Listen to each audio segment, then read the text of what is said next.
ಕೆಲಸ ಮಾಡಿಸ್ಕೊಳಕ್ ಮಾತ್ರ ನೀವು ಅಧಿಕಾರಿ ಡಿ ಗ್ರೂಪ್ನವ್ರ ಹತ್ರ?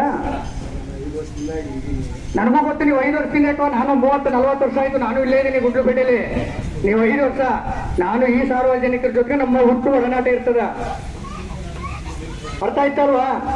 ಎಷ್ಟು ತಿಂಗಳಾಯ್ತು ನಿಮ್ಗೆ ನಾನು ಸಾರ್ವಜನಿಕ ಹಾಸ್ಪಿಟ್ಲಿಗೆ ಬಂದ್ಬಿಟ್ಟು ಈ ರೀತಿ ಡಿ ಗ್ರೂಪ್ ನೌಕರಿಗೆ 4 ತಿಂಗಳಿಂದ ಸ್ಯಾಲ್ರಿ ಆಗಿಲ್ಲ.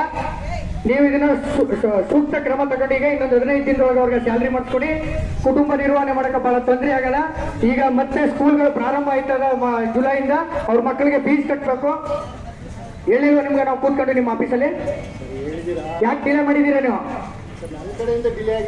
ಇನ್ಯಾರ ಕಡೆಯಿಂದ? ಮತ್ತೆ ಎಲ್ಲರೂ ಮನೆಗೆ ಕಳ್ಸಿ. ನೀವು ಸಂಬಳ ಹಾಕೊಂಡು ಕೆಲಸ ಮಾಡ್ಬಿಡಿ ಅಂತ ಕಳ್ಸಿಬಿಡಿ.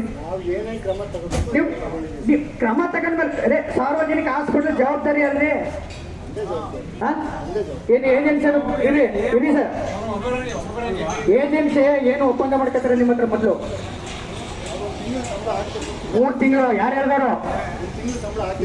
ಯಾರು ಹೇಳ್ದಾರೋ? ನಾನ್ ಕೊಡ್ತೀನಿ ನಿಮ್ಗೆ ದಾಖಲಾತಿನ.